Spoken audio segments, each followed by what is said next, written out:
So our next panelist is Dr. Joseph Purita. He obtained his BS and MD degrees from Georgetown University in Washington, D.C. He is board certified in orthopedic surgery, pain management, and stem cell therapy. He's been actively involved in regenerative medicine for approximately the last 20 years, and he is past president of the American Academy and Board of Regenerative Medicine. Dr. Purita has lectured extensively throughout the world on stem cells, PRP, and other topics in regenerative medicine. Dr. Purita. Thank you all. Hi, everybody. I want to thank the RAADfest for inviting me here. And I want to say one thing. When you look at what I'm talking about, you're going to say, what's this guy smoking? He's talking about hypoxia at a longevity meeting. Does that make any sense? Next thing I'm going to tell you, some oxidative stress is good for you. So anyway, let's get going here. A lot of stuff to talk about. So basically, I'm going to talk about intermittent hypoxia. It's a new, old, disruptive technology. Okay, so we can see here that basically we're going to talk about it with a hyperoxic chaser. Now, I want to introduce to you guys what I think should be the mascot for RAADfest and everything else. And it was mentioned yesterday in brief terms by Dr. Church. The bowhead whale. Bowhead whales are in the ocean right now that were alive when James Madison or James Monroe was president. Some were even alive before the Declaration of Independence was signed. So why do they have such longevity? Two main reasons, among others. They do intermittent fasting. They live in an ocean that's very cold and not too much food. And they practice intermittent hypoxia. Notice I said intermittent. Okay, what does it do? What do those two things do together? They basically increase the health and number of your mitochondria. So that's an important aspect of things. So let's look at some interesting facts about hypoxia. You know, when we develop in our mothers, we're basically at a PO2 of between 16,000 and 19,000 feet. If you look at the Hunts Valley, they live at 8,000 feet, and they live 15 to 20 years longer than the rest of us. You look at the Andes, when they do autopsies, after 8,000 feet, they don't find any heart disease at all. So something's going on there. So, and is this an important field? You betcha. Nobel Prize in 2019 for how cells sense oxygen. So it's an important aspect of things. So now, do we know anything about this? Have we been exposed to it? Sure we have. Intermittent hypoxia comes from a former Soviet Union. A lot of science, a lot of longevity stuff, came from the Soviets. Remember how they were so good in sports for all those years and things like that. So what is intermittent hypoxia? It's basically repeated episodes of hypoxia with intervening periods of recovery. Now, again, we all know this. Think about it. You know these elite athletes, what do? They want to go train in Denver. Why? Because it's a mile high.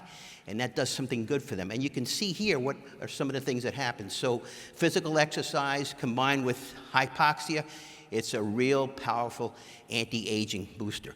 Now, let's kind of look between the differences between chronic hypoxia and intermittent hypoxia, because that's important. Chronic hypoxia is indeed associated with cancer. It's associated with sleep apnea, whereas intermittent hypoxia is a cyclic reduction of blood oxygen.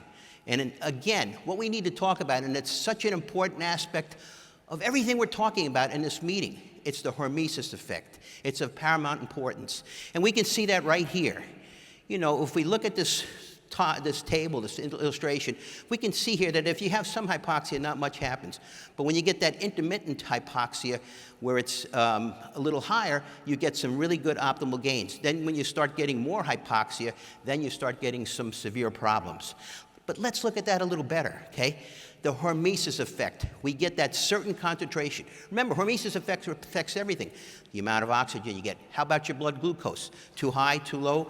It's fatal. So it's the hormesis effect, and that's why I'm saying here, and that's why I said oxidative stress is a good thing, because some oxidative stress makes you healthier. You don't want to get rid of all of it, okay? So we can see it here. Low dose stress, adaptive response, repair mechanism, an improved guy, okay? High dose, cell damage, okay? So this is a landmark article, and this is one article I suggest you guys all read, okay? What does intermittent hypoxia do? They compared intermittent hypoxia and chronic hypoxia.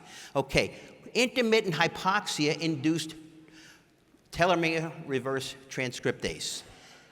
Interesting. How do you like that? So you mean if I use intermittent hypoxia, my immune system's going to get younger? Yes, exactly. That's so astounding, so to speak. All right, so basically hypoxia is a very powerful inducer of gene expression. When all said and done, most everything we do, we're trying to manipulate those genes. It helps do transcription factors, which I'll get into shortly. Metabolic changes, we just heard on our last lecture, how mTOR. Well, this does affect mTOR. It affects AMPK and a couple of other things. Also angiogenesis, the making of blood vessels. And last but not least, stem cell proliferation, migration, and differentiation. Very important things. Okay, so let's get into it a little more. So basically what happens is we get something called hypoxia-inducible factors. These are transcription factors. Remember, a transcription factor hangs out in the cytoplasm, gets in the nucleus and says, hey, you make these things, we need them. And that's what happens here. Okay, so basically there are hypoxic-inducible factors. There's 3 types.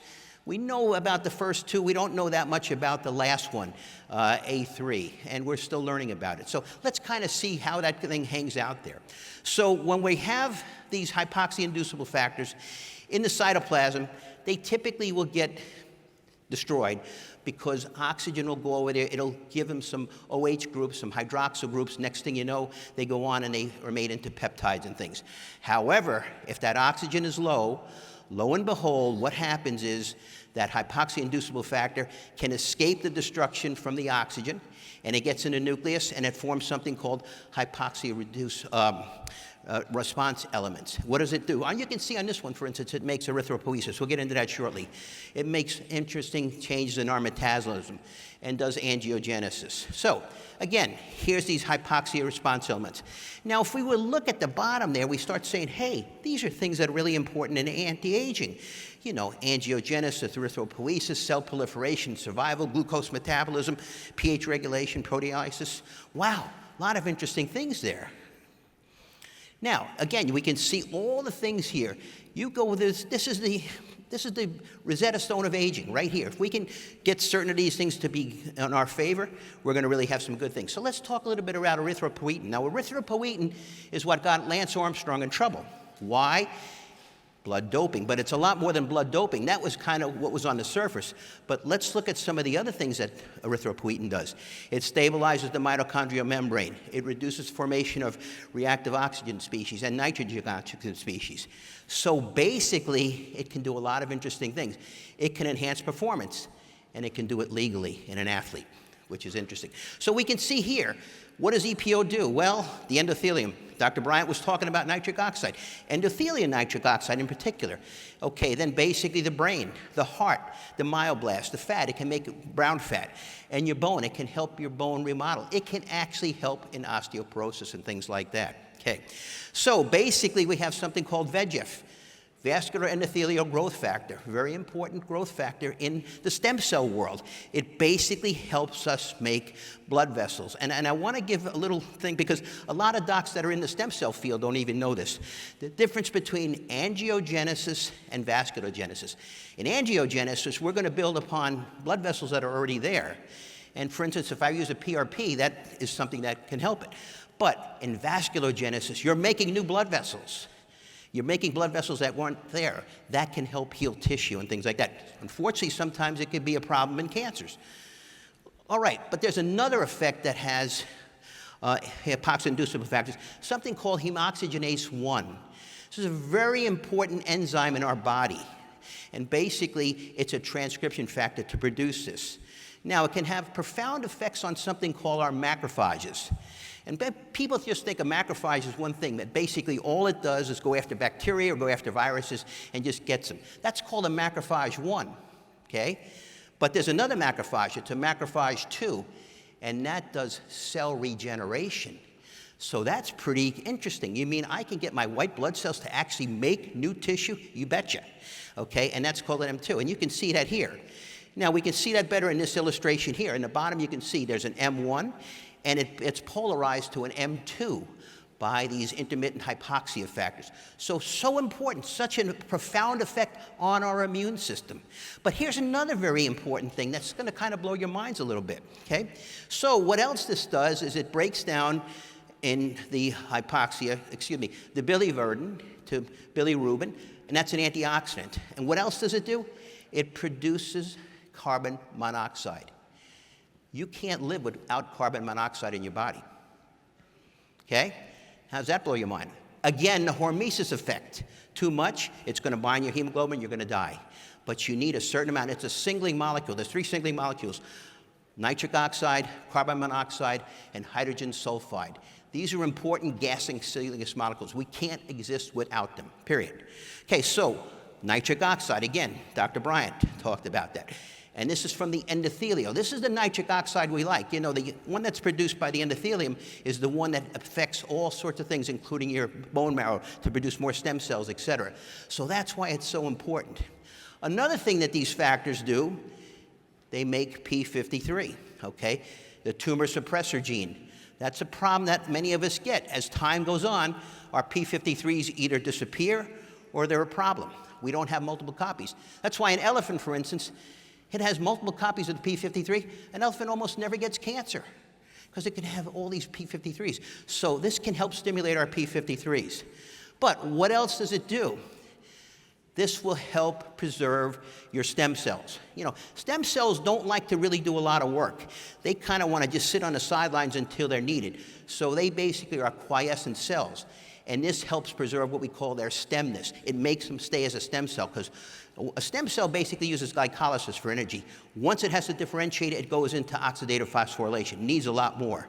So it's very important, and it keeps the stem cells from basically differentiating. Now, here's another interesting thing. One of the things we use in my office quite a bit, very small embryonic-like stem cells. We'll take about 250 cc's of your blood, we'll process it, put it at 4 degrees centigrade, which is a magic number in biology, overnight, and give it back to you the next day. These cells make telomerase. These cells are essentially pluripotent. They're in each and every one of us, but they have to be stressed. We stress them by hypoxia, we stress them by cold, and we stress them by hypoxia again. So, here's some other things about the intermittent hypoxia. It has some profound effects on our body weight, our cell metabolism, cardiovascular, and respiratory, as you'd expect. Let's kind of talk a little bit about body weight, okay? So, those of you that have been skiing, you know when you get to that place, if you've been kind of at sea level, I live in Florida, so we're at sea level, you kind of get there, you say, you know, I kind of lost my appetite. It's altitude anorexia, because basically you're getting a little hypoxic there. Now, this intermittent hypoxia can have profound effects on a lot of our, you know, peptides that are basically in our gut, et cetera. And it can help with glucose uptake, et cetera, glycolysis. It can help with the control of ghrelin and leptin. Now, listen, there's going to be a tidal wave coming soon with all the people that have been on these semaglutides. And look, my nurse practitioner gives it to a lot of my patients. But eventually, when these people get off, they're going to have that rebound weight gain. Intermittent hypoxia will help that. And I'll give you another little pearl I'll throw out there. Take your patients and give them low-dose naltrexone. Works very well to just suppress the appetite. Okay, so basically, we can see some of the things here of the hypoxia, hyperoxia. That's another little clue that we can do. Let's not just say, okay, let's go from 9% to 20% oxygen. Let's go from 9% maybe to 40% oxygen. We start getting some very interesting things there. We can see how, for instance, it lowers your cholesterol, lowers your glucose, increases insulin sensitivity. Boy, I mean, all these lectures, they just were a great prelude for me, because they're telling me, you know, all these things that I'm looking for, and I can get in one modality. But you got to do more than just one modality. Remember, that's just, you know, not the thing. So what are some of the other pathways that it stimulates? Well, the AMPK and sirtuins. I mean, you can't get much more important than the sirtuin pathways. And it targets basically many different streams, downstream targets. It stimulates mitochondrial biogenesis. Most every disease we've been talking about at this meeting, when all is said and done, it's because our mitochondria are failing us. This can make them stronger. This can make them grow in number, et cetera. So that's some of the good things that we really like here. Now, again, you can see some of the things about intermittent hypoxia, some of the pathways in the body that it can take care of. And it does so many different things. It's just an amazing thing. So, how can we actually do this? Well, there's 2 forms of intermittent hypoxia that each and every one of us can do. First, there's local hypoxia, and then there's systemic hypoxia. Okay, so let's do the local one first. You know, I take care of a lot of pro athletes. I've been an orthopedic surgeon. We do something called blood flow restriction, where we use certain type of tourniquets. We'll put it on an extremity. Then it'll sense your blood pressure, and then it'll kind of restrict a certain part of your blood pressure. By doing that, what are we getting? Okay, we're getting increased IGF-1, increased myostatin blockers, which is the holy grail of some bodybuilders, et cetera. So let's look at what happens there. Okay, so we can see here some of the things that happen, okay? But let's look at this next slide. This is a really great slide. So let's look at high intensity exercise versus blood flow restriction and low intensity versus low intensity. Now, when we look at that, we see muscle damage. Well, okay, blood flow restriction, low intensity, no muscle damage. Great, okay. But let's look at some other things here. Growth hormone. We do high intensity, we get about a 100-fold increase that we would from normal circumstances. But if we do blood flow restriction, we get 1.7 times greater than that. IGF-1, a significant increase versus an increase. mTOR, we just talked about mTOR, significant increase. Okay, myostatin, downregulation. Myostatin, remember, makes your body produce fat, not muscle. So, and also, last but not least, 12 weeks for high intensity, 2 weeks for blood flow restriction. So now you start seeing a sense, hey, there's something to what this guy is saying. This blood flow restriction and this intermittent hypoxia has some really cool stuff about it, okay? So you can see here what actually happens. And by the way, I'm more than happy to send my slides to people because I know I talk fast and there's a lot of material here, so more than happy to, okay? Listen, I have nothing to grind except to give you guys the science. So anyway, there's myokines, okay? They're basically growth factors from muscles. You know, there's the old saying, a sound body leads to a sound mind. Well, look at this here, okay? BDNF, one of the real good growth factors for the brain. And this is just going to increase that. Now, if you want to take it to the next level, what I'm starting to do now, I'm going to do blood flow restriction, and I'm going to do something with a bodysuit, where basically I'm using electrical stimulation at the same time. What's happening there? Well, that bodysuit basically glycoprotein because of the electrical stimulation. So interesting to see. So maybe if I come back as the Hulk in another year or so, we'll see what happens, okay? Anyway, systemic hypoxia. That's what we do in my office a lot. So in systemic hypoxia, we go from about 9% oxygen to 40%. We keep, isolating it and vacillating it, okay? The sessions can run 10 to 90 minutes. I typically will do about a 30-minute session in my office in Boca, and it's tailored to the patients. Now, here's some conditions where it can actually be beneficial. This is, not that interesting to most people. But basically, here's some contraindications. Now, here's the particular machine that we're using in my office, okay?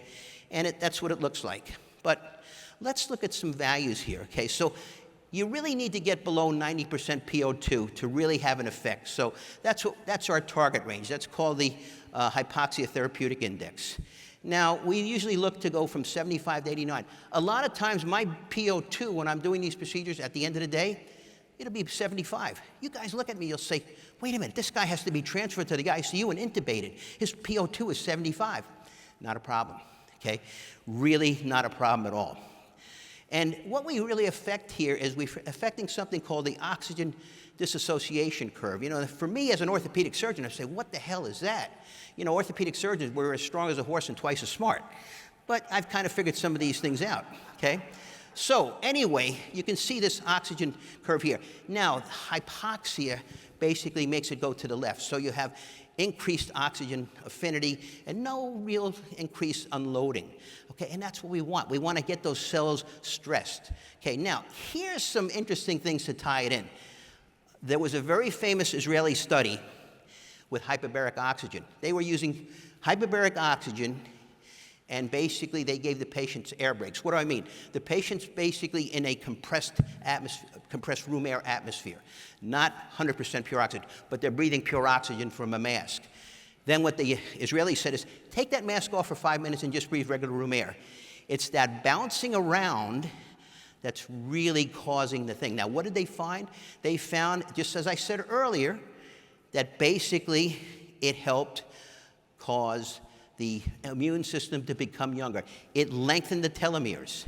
So you don't have to necessarily have that big, fancy hyperbaric chamber. You can basically do it with a hypoxia machine. So hypoxia is a natural trigger of mitogenesis, mitochondrial changes. It helps with endothelial growth factors. It helps with so many different pathways in the body. And it's an easy thing to do, very safe, fairly inexpensive when all is said and done. And you can see all the things that it does here. I mean, this is just some of the things. We're just touching the surface. I've spoke to one of the professors at Mayo. He's really doing a lot of work with this. There's a lot of universities now that are kind of catching wind of this. This is going to be something you're going to hear more and more about. So I have 20 seconds left, so I like to quote my good friend Aristotle. Those that know do, but those that understand will teach, number one. And one more, the more you know you don't know. So hopefully that's it. Thank you so much, guys.